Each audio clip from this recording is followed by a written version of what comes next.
ये कहानी है गुणीराम की। वो एक फैक्ट्री में मजदूरी करता था, लेकिन कुछ महीने पहले उसकी फैक्ट्री बंद हो गई और वो बेरोजगार हो गया। गुणीराम की पत्नी बहुत पहले ही गुजर गई थी। उसकी 10 साल की एक दिव्यांग बेटी थी गीता। पहले भी किसी तरह ही उसके घर का गुजारा चलता था, ऊपर से उसकी नौकरी चली गई तो जीवन चलाना और भी कठिन हो गया। हालांकि नौकरी चले जाने की बात उसने गीता को नहीं बताई थी। वो हर दिन तय समय पर पहले की ही तरह घर से निकल जाता और शाम को लौटता। गीता, गीता। गीता बैसाखी के सहारे चलती हुई बाहर आती है। अरे बाबा, आप आ गए फैक्ट्री से? हाँ बेटा, आ तो गया, लेकिन आज भी मैं तेरी जलेबी लाना भूल गया। अरे कोई बात नहीं बाबा, कल ले आना। कल नहीं, 2-4 दिन बाद फैक्ट्री में दिवाली का बोनस मिलने वाला है।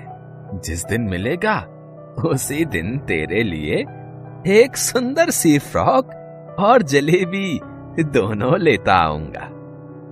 गीता को पता था कि उसके लिए ना तो जलेबियां आएंगी और ना ही फ्रॉक। उसके पिताजी को कोई बोनस नहीं मिलने वाला। उसे ये भी पता था कि उसके पिता की नौकरी चली गई है। वो दिन भर कहीं दिहाड़ी मजदूरी करते हैं तो 2 पैसे हाथ आते हैं और 2 वक्त की रोटी किसी तरह नसीब होती है। किसी दिन दिहाड़ी नहीं मिलती है तो उन्हें खाली हाथ ही रहना पड़ता है। देखते देखते दिवाली भी आ गई। हर ओर कितनी भीड़ है, सभी कुछ ना कुछ खरीद रहे हैं। एक मैं हूं जो बेटी के लिए जलेबी भी खरीद कर नहीं ले जा सकता। गुणीराम ये सब सोचता सड़क पर चला जा रहा था। तभी एक बड़े से कपड़े की दुकान के बाहर खड़े पुतले पर उसकी नजर गई। उसने बहुत अच्छी फ्रॉक पहन रखी थी। वो उस फ्रॉक को गौर से देख ही रहा था कि दुकान के अंदर से दुकान का सेठ बाहर आया और उससे पूछा, ओए, तू क्या घूर रहा है यहाँ? चोरी वोरी करने का इरादा है क्या? तू तो शक्ल से ही चोर लगता है। अरे नहीं साहब, मैं तो बस अपनी बिटिया के लिए ये फ्रॉक देख रहा था। कितने की है ये? तेरे औकात के बाहर की है। चल जा अब यहाँ से। सुबह सुबह पता नहीं कहाँ से चले आते हैं। औकात के बाहर? गुणीराम के कानों में ये शब्द पूरे दिन गूंजता रहा। उस दिन गुणीराम सारा दिन दिहाड़ी की तलाश में भी रहा, लेकिन उसे कोई काम नहीं मिला। शाम को जब वो घर लौट रहा था तो उसने देखा कि उसके जेब में सिर्फ 5 रुपए बचे थे। आज भी कोई काम नहीं मिला मुझे। जेब में सिर्फ 5 ही रुपए बचे हैं। घर में राशन भी 2 ही दिन का बचा होगा। हे ऊपर वाले, क्यों तू हमारी औकात के बाहर दुख हमारी किस्मत में लिख देता है। उदास मन से वो घर पहुंचा। गीता उसी का इंतजार कर रही थी। क्या बात है बाबा, चेहरा इतना उतरा हुआ क्यों है? अरे कुछ नहीं है, वो पेट में बहुत दर्द है। मैं सो जाता हूँ, आराम करूंगा तो ठीक हो जाएगा। गीता को पता था कि उसके पिता के पेट में कोई दर्द नहीं है। जब भी उन्हें दिहाड़ी पर काम नहीं मिलता वो भूखे सो जाते ताकि राशन एक दिन और अधिक चल सके। कई बार उन्होंने ऐसा किया है। हालांकि वो खुद भूखे रह जाते, लेकिन गीता को कभी भूखे नहीं रहने दिया। अगले दिन दिवाली थी। गुणीराम सुबह सुबह घर से निकल गया। उसके जाने के बाद गीता पास वाले लक्ष्मी मंदिर में गई। माँ देख, आज दिवाली है, लेकिन मेरे पास ना तो दिया है न बाती। फिर भी मैं तुझसे कुछ मांगने आई हूँ। तू तो पूरी दुनिया की माँ है ना, फिर क्यों मेरे पापा को तू नहीं देखती? मैं तुझसे लाखों रुपए नहीं मांगती, लेकिन 2 रोटी की उम्मीद तो तुझसे कर सकती हूँ। कल रात भी मेरे पापा बिना खाए सो गए।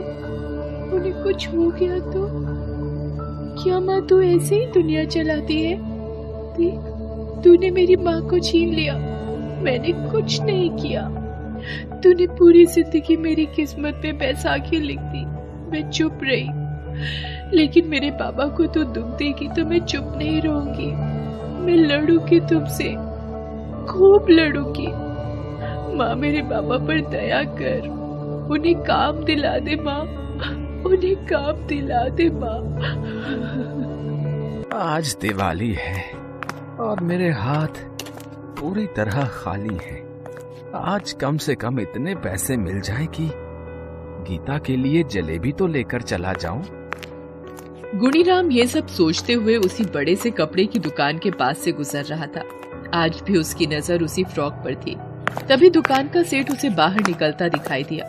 उसे देखकर वो डर गया, लेकिन आज सेठ ने उसकी तरफ देखा भी नहीं। वो बाहर निकलकर अपनी कार में बैठकर निकल गया। वो इतनी हड़बड़ी में था कि उसके हाथ से एक काले रंग का बैग जमीन पर गिर गया। गुणीराम ने इधर उधर देखा और उस बैग को उठाकर खोला। उसमें पैसे भरे हुए थे। अरे बाप रे, इतने सारे पैसे! इन पैसों से तो मेरी सारी समस्या दूर हो जाएगी। गीता के लिए एक फ्रॉक तो क्या, कई सारे कपड़े ले सकता हूँ, ढेर सारी जलेबियां और मिठाइयां भी। गुणीराम खुश तो था, लेकिन उसके मन में कई सारे सवाल भी चल रहे थे। नहीं, ये ठीक नहीं होगा। ये पैसे मेरे नहीं हैं, ये तो उस सेठ के हैं। पता नहीं किस काम के लिए उन्होंने ये पैसे रखे हों। नहीं, मैं बिल्कुल भी इन पैसों को हाथ नहीं लगाऊंगा। मैं ये बैग उस सेठ को वापस कर दूंगा। ये सोचकर गुणीराम उस दिशा में बैग लेकर भागा जिधर सेठ की कार गई थी। लेकिन सेठ की कार तो दूर दूर तक उसे नजर नहीं आई। वो परेशान हो गया। वो फिर से सेठ की दुकान पर गया, लेकिन ये क्या, उनकी दुकान भी बंद हो गई थी। आज सेठ की दुकान इतनी जल्दी क्यों बंद हो गई? आज तो दिवाली। उसने बगल की दुकान से पता करने की कोशिश की, लेकिन उसे कुछ भी पता नहीं चला। उसका दिमाग काम करना बिल्कुल बंद कर चुका था। वो बैग लेकर वहाँ से निकल गया। थोड़ी दूर जाने पर उसे सेठ की कार पार्किंग में लगी दिखी। अरे, ये तो सेठ जी की कार है। वो जरूर यहीं कहीं होंगे। चलो, मेरी मुसीबत दूर हुई। ये बैग उन्हें वापस करूंगा और फिर जिम्मेदारी से मेरी मुक्ति हो जाएगी। वो ये सोच ही रहा था कि उसकी नजर सेठ जी पर पड़ी। वो सामने के अस्पताल के बाहर बदहवास से रोए जा रहे थे। उनके साथ एक औरत भी थी। वो भी फूट फूट कर रो रही थी। वो भागता हुआ उनके पास पहुंचा। उसे लगा वो पैसों के लिए रो रहे होंगे। सेठ जी, आप लोग इस बैग के लिए रो रहे हैं ना? देखिए, आप मुझे चोर नहीं समझिएगा। मैंने ये बैग चोरी नहीं किया। आप अपनी दुकान से बहुत जल्दी में बाहर निकले तो ये बैग गिर गया था। गुणीराम के हाथों में पैसों का बैग और उसकी बात सुनकर सेठ जी सन्न रह गए। हम पैसों के लिए नहीं रो रहे हैं। जानते हो, हमारे इकलौते बेटे का आज बहुत बड़ा एक्सीडेंट हो गया है। वो जिंदगी और मौत से जूझ रहा है। उसे खून चढ़ाने की जरूरत है। हम दोनों में से किसी का ब्लड ग्रुप उससे मैच नहीं किया। एक आदमी ब्लड देने को राजी तो हुआ, लेकिन बदले में बहुत सारे रुपए मांगे। ये रुपए उसी को देने के लिए थे, लेकिन अस्पताल पहुंचकर मैंने देखा कि रुपयों से भरा ये बैग है ही नहीं। वो आदमी भी बिना पैसे लिए ब्लड देने को तैयार नहीं हुआ और यहाँ से कहीं चला गया। गुणीराम की आंखें उन लोगों की बातें सुनकर भर आईं। सेठ जी, मैं दूंगा आपके बेटे को ब्लड। आप मेरा टेस्ट करवा लीजिए। क्या पता मुझसे उसका ब्लड ग्रुप मिल जाए। गुणीराम का ब्लड ग्रुप सेठ जी के बेटे से मिल गया। उसने 1 यूनिट ब्लड दिया और सेठ जी के बेटे की हालत में तेजी से सुधार होने लगा। तुमने मेरे बेटे की जान बचाई। तुम्हारा एहसान तो मैं जिंदगी भर नहीं भूल सकता, ना ही इसकी कोई कीमत दे सकता हूँ। फिर भी इस बैग में जितने रुपए हैं वो सब तुम्हारे हैं, तुम ले लो। ये आप क्या कह रहे हैं सेठ जी? जान बचाने वाला ऊपर वाला है, मैं नहीं। मुझे ये पैसे नहीं चाहिए। अगर मैंने आपसे ये पैसे ले लिए तो कल ऊपर वाले को क्या मुंह दिखाऊंगा। सेठ जी को वो दिन याद आया जब उन्होंने इसे चोर कहकर अपनी दुकान से भगा दिया था। आत्मग्लानि से भरे हुए सेठ जी उसके पैरों में गिर पड़े। तुम मुझे माफ कर दो। उस दिन मैंने तुम्हें क्या क्या नहीं कहा था। सेठ जी, आप मुझे शर्मिंदा ना करें। गुणीराम वहां से वापस घर की ओर लौट पड़ा। शाम हो चुकी थी। लोग घरों के बाहर दीपक जला रहे थे, कुछ बच्चे पटाखे भी फोड़ रहे थे। गुणीराम उन्हें देखता हुआ आंखों में आंसू लिए अपने घर के बाहर पहुंचा। लेकिन ये क्या, उसका पूरा घर दीपों से भरा हुआ था। रंग बिरंगी लाइटें जल रही थी।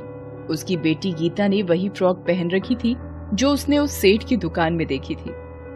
उसे अपनी आंखों पर यकीन नहीं हो रहा था कि ये चमत्कार कैसे हो गया। तभी उसकी बेटी उसके पास आई। बाबा बाबा, ये देखो मेरी नई फ्रॉक, कितनी सुंदर है ना। आज मैंने भरपेट जलेबी भी खाई है। बाबा, आज मैं बहुत खुश हूँ।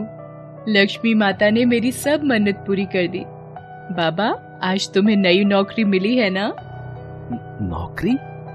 तभी पीछे से सेठ जी और उसकी पत्नी गुणीराम के पास आते हैं। सेठ जी, आप? अच्छा, तो ये सब आपने किया है। मैं आपका एहसान कैसे चुकाऊंगा? कोई किसी पर एहसान नहीं करता, सब ऊपर वाला करता है।